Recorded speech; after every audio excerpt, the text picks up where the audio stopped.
poor showcase of like a collective, like a collective team effort. How come you wasted a first round draft pick and didn't play him tonight? Like, I'm just wondering. Like, how Are do you you talking not play about TJD or TG? What's his name? both of them? TJD. And Oh, Pods. I Jackson. get why they didn't. Honestly, like, yeah. Steve always wants to play a vet. What's his name? What's the You short played dude's Corey name? Joseph for Yeah. 4 minutes? Couldn't put Pods in there. I don't know. I kind of would have trusted him more, but Steve, he's gonna wait until the veteran does horrible for 50 games before he gives a rookie a chance. Example, Brad Wanamaker. Just saying. So I don't know when he's gonna put him in there. But I was hoping to see the center, TJD, I think is his name. Yeah, I kind of want to see him a little bit. He's a fucking shooter. 5 minutes. He's a good shooter. We definitely needed some size, like at multiple points. My quick thoughts on the game. I'm not too worried. I personally don't have that many expectations for this team, so I'm not really coming into it with like high hopes. I just really want to see how the young guys develop. As for this season, hold on, let me I'm tripping. Hold on, let me restart because I have music in the back. Okay, so my thoughts about the game, nothing too crazy. I'm not gonna freak out. A lot of guys look out of rhythm. I'm really interested this season to see how Steve Kerr uses the young guys. I think that's honestly gonna determine the trajectory of this team. Sarge looked out of rhythm. CP3 as well, even though he did kind of catch a rhythm towards the end of the game. Steph was in foul trouble, which is just obviously not ideal. Some of the fouls were BS, and then some of the plays they were just really like airhead plays. Like the one charge he tried to take a charge, called it a blocking foul. That just made it more difficult. And then there was a reach near, I think it was like fourth quarter or end of third quarter, that kind of got him into like 4 personal foul territory, and that just really messed up the rotation when a lot of dudes weren't cooking. Like Clay, the shots he was taking, they weren't bad shot attempts per se, but I definitely would like to see how he's gonna navigate this season. Like, seeing some of the posts he made preseason on his Instagram. If y'all know what post I'm talking about, let me know what it said, like either in the comments or on Twitter. But he was making right, he's just saying it's me, basically me against the world type shit. That's what he was saying. And I was like, okay, well, we kind of got you against the world last season and you shut us out the playoffs. That doesn't mean that Clay shouldn't shoot, and he's not a shooter. Okay, y'all think that don't mean you can have better shot selection? Like, I'm so over some of y'all that are like, oh my god, he's one of the greatest shooters of all time.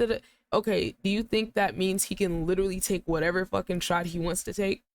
No, the team has to hold him accountable to some degree. But tonight, his shot selection, in my opinion, was not bad.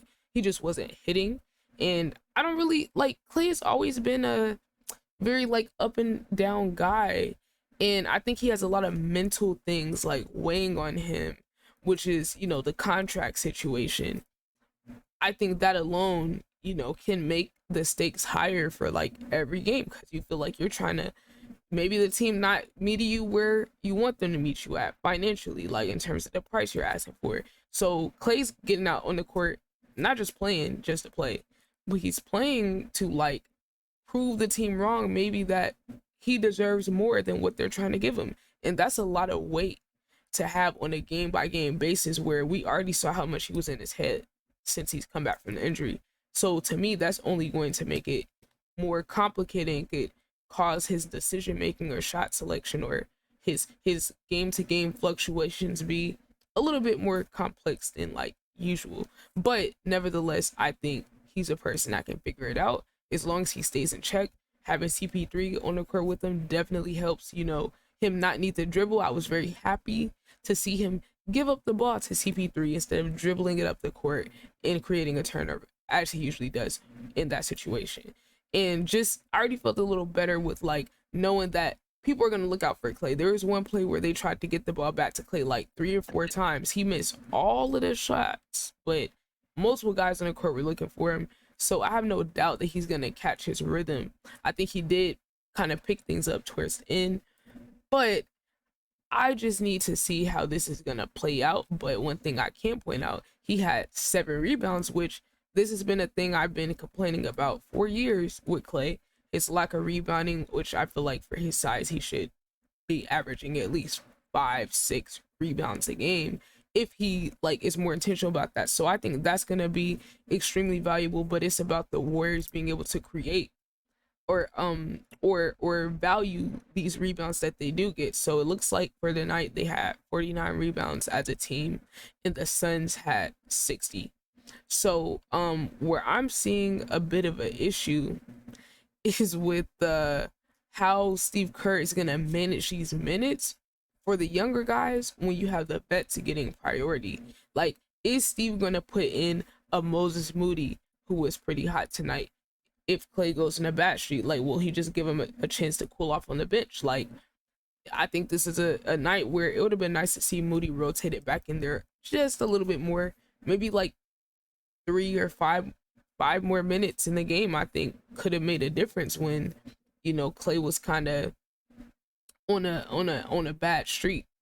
You know, I'm not saying you have to like start these young guys over the vets, but I definitely think there's some spots where it's going to be difficult for Steve to navigate the players' egos, like Clay and Draymond's egos, versus what's best for the team. And I think ultimately for the full season, that's kind of what I'm looking at on game by game basis. They're going to have good and bad games. I'm not looking at this team seriously in terms of like their record until maybe like the 25-30 game mark, in terms of like seeing where their chemistry is, because tonight they played like a team that was lacking chemistry. They just did. And I think the Suns, they played like a team that had a better sense of chemistry, at least with like, you know, their main 2 players like playing off of each other. And I definitely think that's where Josh Okogie came in and really flipped the game on his head with 17 points tonight. Like, that is absolutely unacceptable for the Warriors to give up 17 points to Josh Okogie. Like, Andrew Wiggins was absolutely like outplayed tonight. Just like he just was. I don't think Wiggins is gonna average 10 points a game, but my thing is, how is Steve Kerr going to prioritize Wiggins in the offense? Because like, to me, it seems like Clay is just it's so much more of a priority for Clay to get his shots off, and I don't think that's a bad thing, right? But I definitely think Wiggins needs to be a lot more involved in the offense in order to keep him engaged. Honestly, like, he needs to be averaging 15 to 20 points a game, honestly, and I know he can do that, but it's a matter of how do you make sure to keep getting him back, you know, cycle back into the offense. Like, he was a negative 22. Like, that's the worst plus minus anyone on the team. 0 for 3 from 3, 4 for 12 from the field. 1 rebound. That's very uncharacteristic. I don't expect him to keep playing like this, but this was just unacceptable. And they didn't even have Bradley Beal out here tonight. So the next matchup is on, I believe it's November 22nd. Yeah, November 22nd. So we're gonna be on the Twitch live, you know, reacting to the game. You guys can pull up to the Discord for the game as well. So I'm gonna leave the links to that in the YouTube comments in the description. But you know, you guys, what are you guys kind of takes on the end of the game? Who want to give? Anybody want to go first before I do? Oh, you got it, man. Go for it. Okay. Yeah, go for it. Let's go ahead and do this real quick. Number one, you already pointed out one of the biggest elephants in the room. Warriors had a minus 11 rebound differential in this entire game. 60 to 49. What was my only at that end? In the defensive rebounds. You got out rebounded defensively, 43 to 31. So there's not a lot there. Points off of turnovers, minus 13. So they had a 13-point advantage off of turnovers. So it's not like it was pretty even. Actually, the Warriors had caused more turnovers than they gave up, but they couldn't convert. So that's that's there right there. Yep. Those are two main ones. Those are two big ones. I'm sure y'all probably agree. I'm guessing y'all agree. The whole points off of turnovers, a whole minus 13, especially when it comes down to the final score. It's not okay. And the Warriors got 11 steals as well. Exactly. So yeah, the conversion of the points was just like you said, just not it. So that means your fast break is lacking. Right. So that's the main part. And then it's just like there's so many things that could go there. You were able to limit Kevin Durant. You're able to slow him down. You're able to make him go 7 of 22 for shooting. If you do that, if you're able to do that without having Devin Booker go as hot as he did, going 13 for 21, that's a win. Plus or minus with Brad Beal on the floor, you able to limit Kevin Durant. If you're able to limit those two, and you're able to make somebody else work, then it's fine. But I mean, dude, Dario Saric 3 for 11, Gary Payton 0 for 5. I get it. He was pretty good on defense. But if you're going to do that, you're going to cause turnovers. You have to score in that fast break opportunity. Because those fast break opportunities, the best thing that you can do, especially with a team like that who does not have that type of depth, is you run them off of the floor. You beat them on the fast break. You beat them with the skill, the speed, the athleticism. That should be one of the core things the Warriors should be really good at. Is fast break opportunity. Yep. But yeah, we weren't able to do that. They weren't able to do that. Chris Paul, 4 of 15. You went 0 for 6 from 3. And come on, like there's so many things that is there that is just like blatantly out there. You're not doing the little things, so now they're causing big results. One thing I could say too, like a positive was the amount of times that they were able to get to the rim and get some free throws. Especially like Kaminga, he was 4 for 6 from the free throw line. I think the rim pressure was a huge void last year, or I mean, and in a lot of the teams like in this entire dynasty. And having Kaminga at the point where Steve Kerr's comfortable playing him 20 minutes, I think is gonna make a significant difference. I did like the amount of times that they were getting to the rim. You know, they were forcing the three a little bit, but at a certain point the team did, you know, switch to like attacking the basket a little bit more. So that's just another positive note I wanted to kind of put in there. Yeah, and I'm gonna say this, and then I'm gonna let them go ahead and do that. Even with you, what you just said, even says even more that this team went down the court, stopped, and tried to take a three, or they slowed down, they let them get back, and instead of moving the ball and trying to get opportunities to score off of turnovers, they just took a one-shot three, missed, and let them get the rebound, and they start off their fast break. So that means too many empty possessions. Right. So I mean, it's about the little things, man. I mean, that's the main thing. It's just like you got to take care of the little things, or else those too many little things are gonna cause big problems. So Yeah. I'm. Thank you, Trey. Barrett? Drip, I don't think you went. Yeah, Oh, like Joe, go. I don't have a lot to say about this game just because like it's game one, you know. I mean, it's so many things that can change, you know, between now and like 20, 30, 40 games from now. I think I saw some good things from both teams, you know, but I think that, you know, they all had to get better as far as like playing with each other and whatnot. I think I really saw that more for the Warriors too. I think more chemistry on the court type thing. So um, we'll see how it goes. I do like CP3 on the Warriors. I think that's looking good so far. And we still haven't seen the Suns at, you know, their maximum potential because Bradley Beal wasn't playing. So, we'll see how it goes. But yeah, it was a cool game. It was definitely enjoyable. Both teams made their pushes, and the Suns just won in the end. Right. Yeah. It was entertaining for sure. Like it was definitely entertaining. And I know when Bradley Beal is on the court, it's gonna be even more entertaining. The next game is the Suns, but I'm not gonna be here for that one. But I'll be here for when they go against. Oh no, my bad. The Kings, and then they play the Kings after that. The next game too on November 3rd. So I'll be November 1st. Yep, November 1st.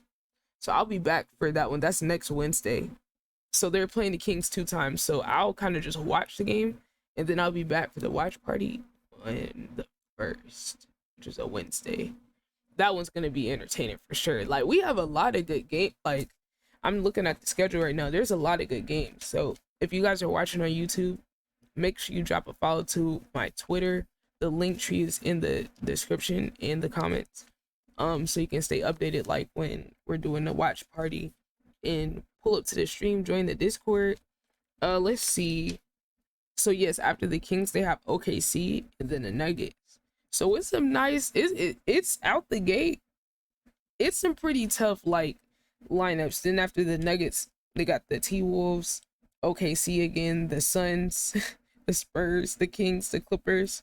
I mean, it's a lot of tough teams out the gate to be figuring out this whole chemistry thing and the lineups and all that. But hey, I mean, I just hope they don't get off to a bad start like last year, because the way the schedule looks on the front end of the season is not the easiest. It's a lot of tough like matchups out the gate for the Warriors. So I would also say that that Timberwolves game on November 14th is a tournament game. That's the first tournament game of the season. So like I said during the game, I'm really interested to see like how or if that changes the atmosphere, like if it's noticeable watching, like because these games are designed to have like more intensity, more meaning in the regular season. So that's to me is kind of a checkpoint. I still don't understand the incentive for winning the tournament outside the money. If y'all know, let us know in the comments. What is the incentive in terms of like seeding, ranking? I don't know what it is. But Barrett, did you want to say something? Uh, Not much. Just the same point that I made earlier. I think tonight they kind of they fell out of uh you know their game plan, just their offense and how they normally run things. I'd like to see uh both Chris and Steph take a little bit more responsibility, helping control that dynamic and that offense in itself, just how they played that last, particularly the fourth quarter. It's whenever things really start to just kind of unravel. Um, I mean, both sides of the court they unraveled. Defensively, they couldn't get stops and kind of allowed easy buckets inside. And then offensively, they kind of were just wild and all over the place and really couldn't get a clean open look. A lot of forced shots, a lot of shots taken, passes made, things that just were forced and kind of felt, like, split decision, pull something out of your ass type of play, which is not conducive to winning, a lot of games. So uh, basically just, and like Drip said, to kind of go off of his point as well, it's game one, um, first game of the season. So this is a good, kind of like little test run, kind of see where you are, what you need to work on, where you guys are at collectively, and go from there and progress. So, not worried about it. Uh, I do think they will improve and build upon what they have on the personnel they have on their roster and the lineups that they can run and just their game plan and their identity as a team offensively and defensively, how they can fix things up. So I'm not too worried about it. But at the same time, it was a bad showcasing. And yeah, that schedule early is going to be pretty challenging.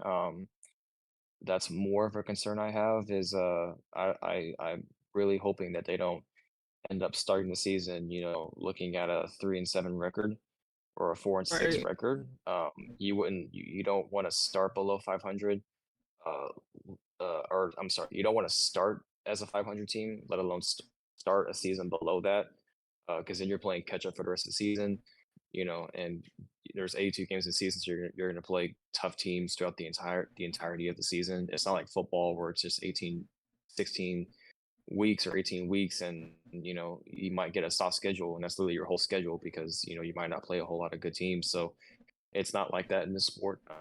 You're gonna go up against tough opponents, tough players, elite offenses and defenses every week. Every week, so hopefully they can get things squared away quickly. Because if they do start 3-7, 4-6, even pushing it to the opening 20 games, if they end up finishing 8-12 or right at 10-10, you're looking at the same situation and the same dynamic in terms of who they are and how they play and what their identity is as last year, which is not what you want to do. Because then you're not just playing to the same ability you played the previous year, but you're essentially reverting back. You're taking a step back because you're not progressing with how each year goes along, and with the roster changes they've had, with adding CP, playing Moody, and playing Kaminga some more minutes and more time. If they do these things and they follow through with this game plan and with the vision that they have for how they're going to run the team going forward, if they get the same results last year, it's going to be really, really diminishing to their confidence, which is my biggest concern because that's an issue with a few guys on the roster as of right now. That's an issue. I feel like there's a confidence.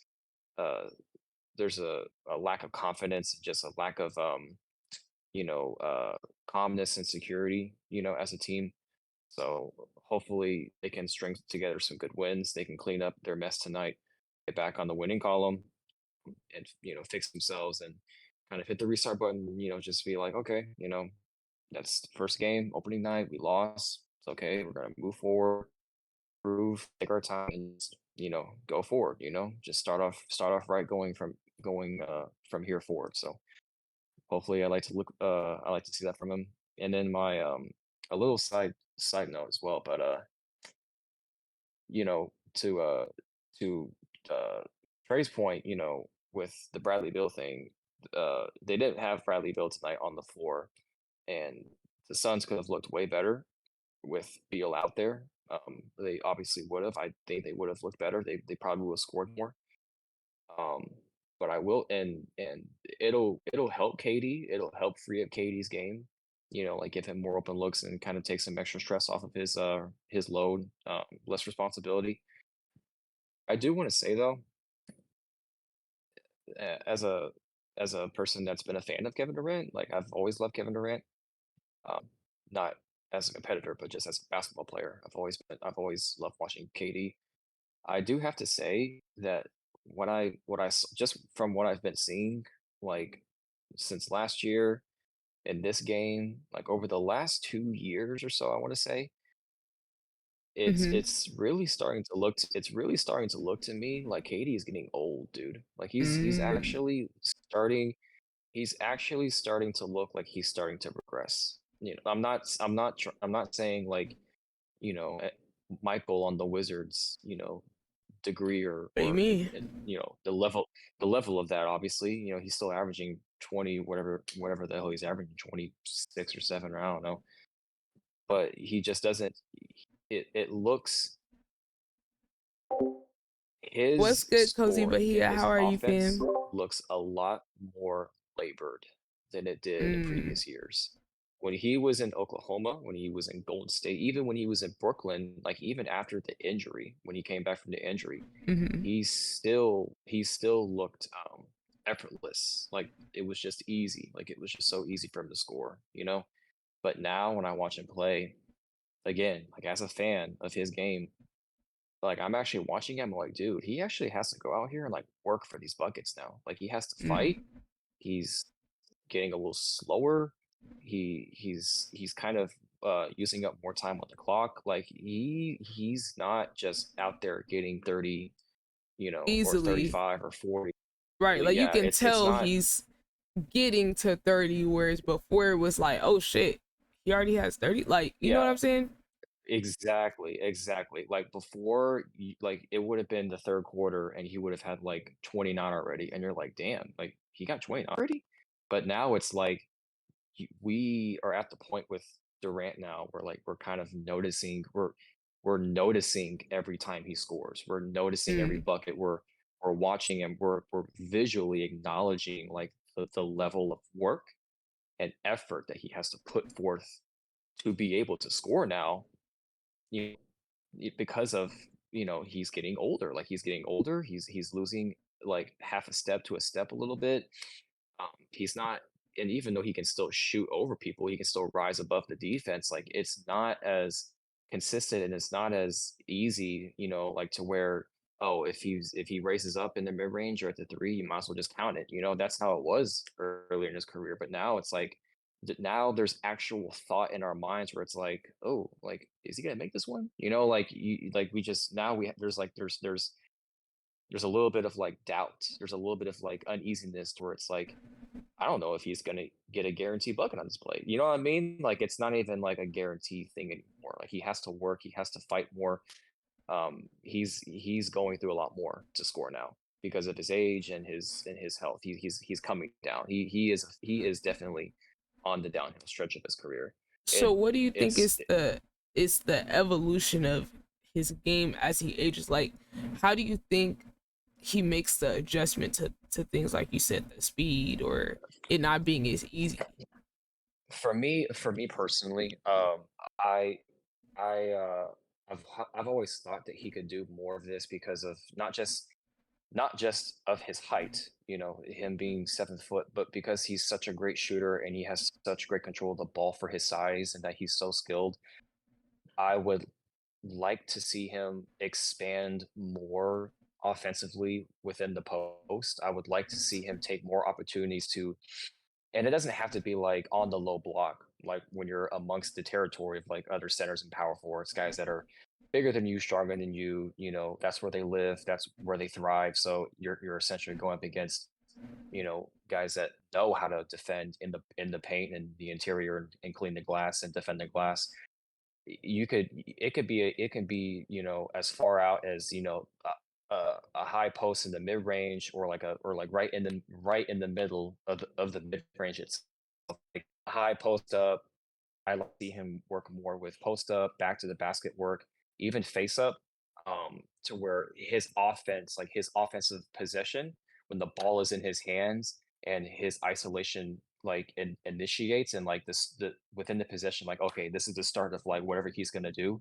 I would like to see him do more of that within the 3-point line, within the perimeter, because of his height, because of how well he can shoot the ball, and the fact that his game, like what makes him so deadly within his game is just the fact that he can raise up and just literally shoot over your head, and you can't block his shot, and it's hard to contest his shot because your contest with your hands literally just goes to his chin. Like you're not even trying to deflect the ball, you're just trying to obstruct his vision. So I'd like to see him work more in the post. This is to me, this was the separator between him and Carmelo. I feel like Carmelo, people are crazy, are gonna think are crazy about it because Kevin Durant is just all world offensively. But I've always thought that Carmelo was more versatile as an offensive player. Doesn't mean he was better offensively, but I do think in terms of who can do what, like okay, like I can do this, I can score this way, this way, this way, this way, and this way. And Yeah. then the other guy is like, "Oh, I can score only these 3 ways. You can score in 5 ways. I can only score 3 ways, but my 3 ways just happens to work a little bit better than yours. Like I just put the ball in the basket more." It's Right. one of those type of situations. Kevin Durant doesn't have to have great back to the basket game. He doesn't have to have a great face up game. He doesn't Yep. need an insane triple threat. He can just stand on the perimeter and just rise over you.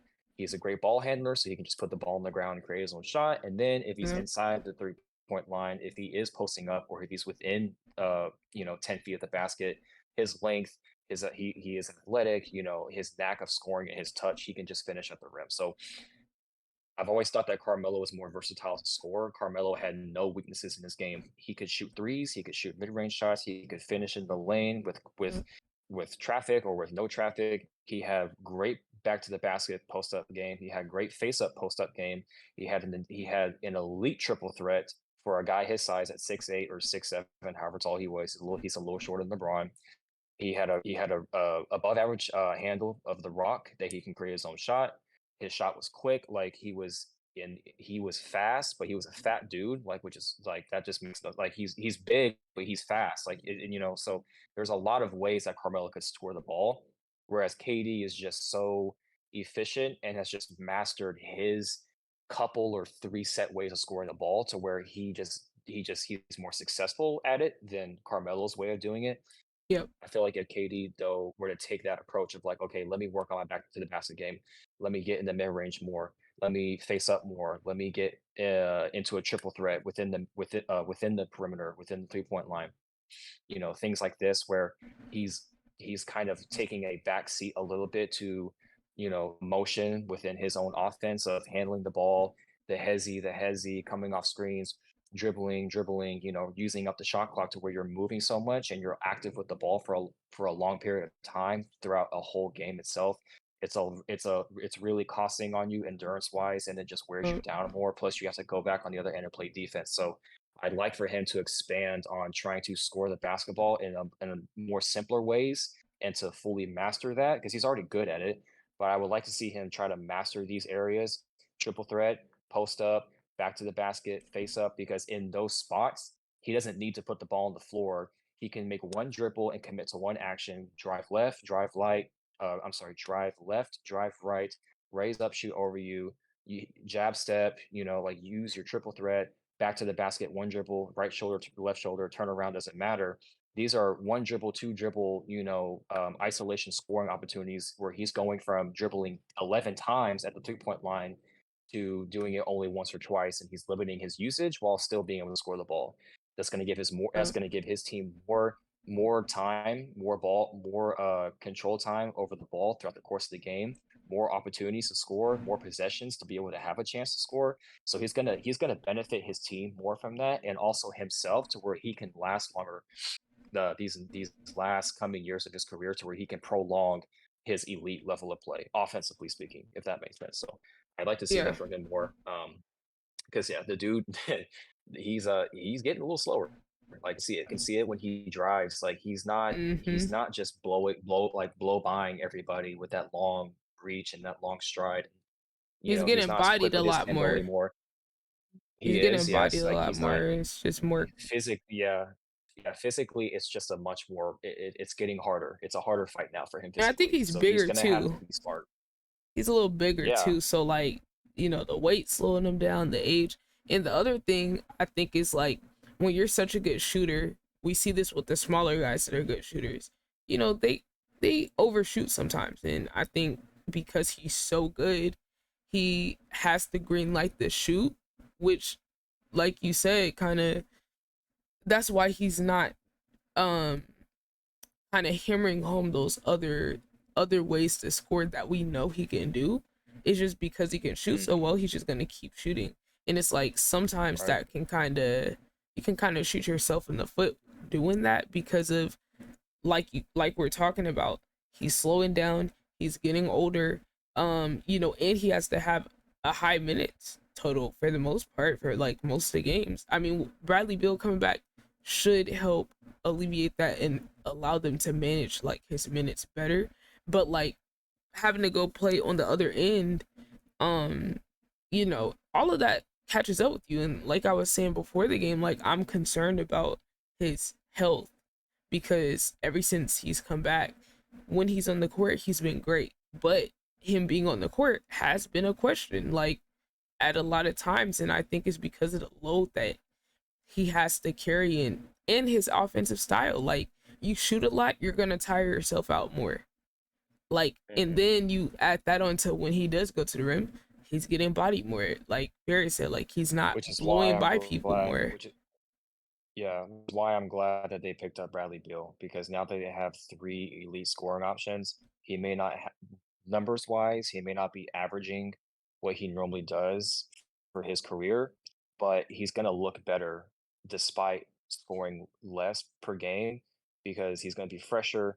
He's not gonna be as labored. There's gonna be a lot less taken off of his shoulders because Beal's gonna be there. Yeah, I agree with you 100%. Um, So but yeah, that's gonna be hopefully he can interesting. expand his game.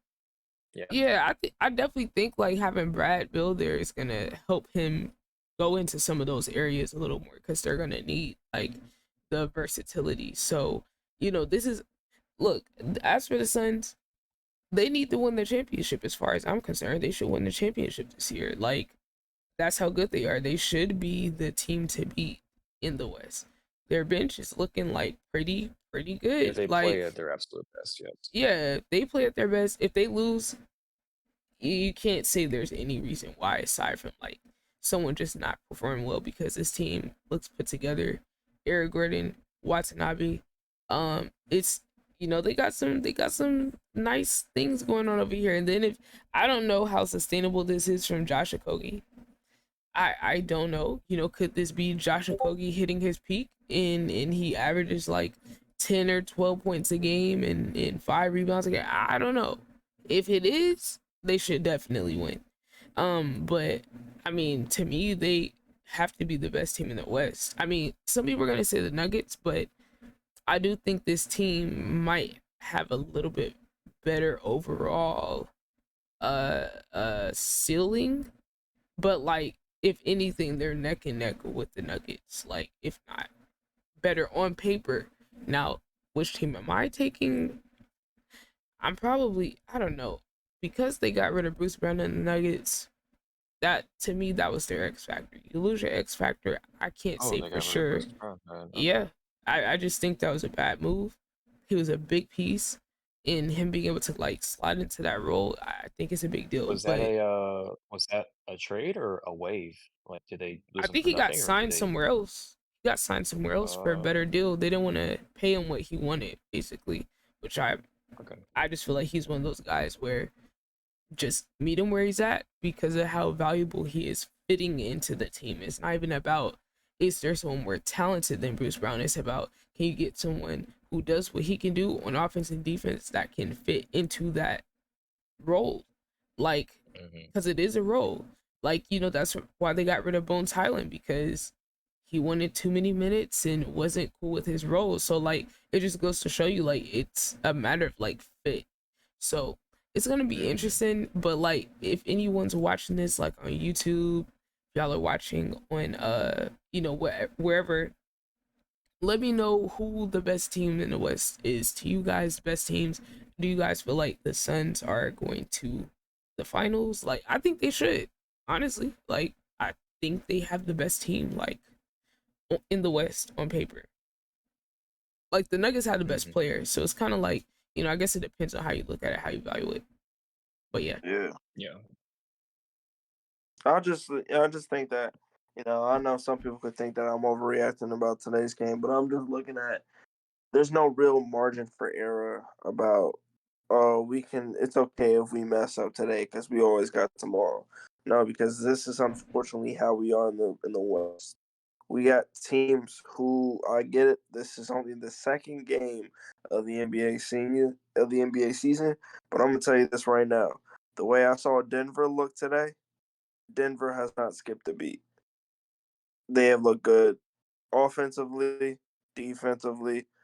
They have they made plays. They got out. They got their lead was as large as 18 on the Lakers. They were making 84 shots. They're getting D'Lo out of rhythm early. They really ran the floor very well and very efficiently. Now shout out the Lakers. The Lakers kept it within. They kept it. They try to keep fighting and stay in it.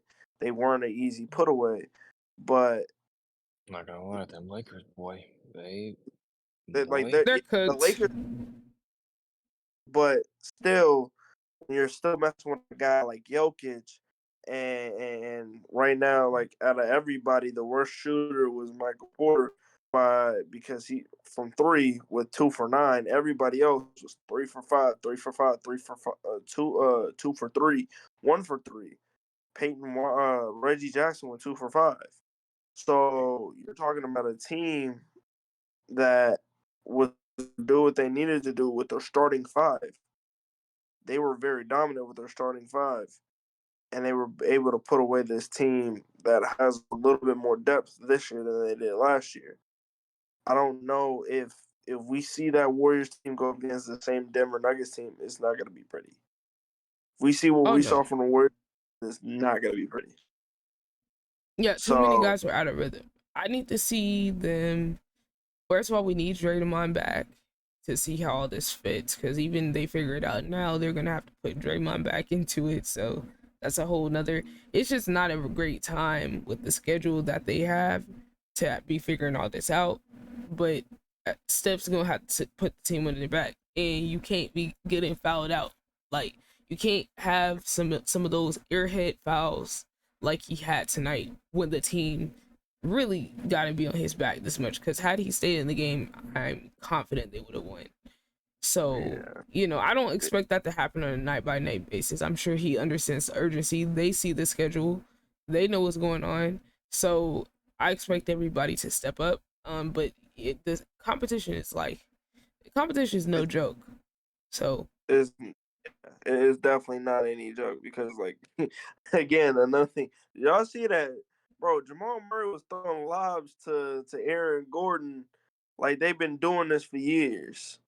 Like, they look in sync. They look like they know what they're doing. They look like they're going to go win another championship. They look exactly how I predicted them to look like. They're Yeah, out. I'm looking at the stat line right now. Just points. Aaron Gordon 15, Michael Porter, MPJ 12, Jokic 29, Pope 20, Jamal Murray 21. Like, yeah, they had 5 guys score above 12 points, yeah, which is pretty filthy. that's too And worried. at Jokic one still putting up 29, 11, and 13. Like, Jesus. and at one point in time, AD was going 2 for 8 or some shit like that. Like, they had LeBron and AD, D'Lo and Reeves in a blender. Rui Hachimura went 3 for 10, and he was one of their big pieces on helping them in that tournament run last year. Yeah, it's no joke, man. Well, look, for anyone watching, I'm gonna put all of my co-host socials in the comment description, so make sure you guys go follow their socials and all of that good stuff. We're gonna be back for the next game I'm gonna cover is gonna be the Kings on November 1st. So make sure y'all pull up to the Discord, pull up to the stream to hang out with us, post game, all that. But yeah, that's it for me, you guys. Until next time, we're out of here.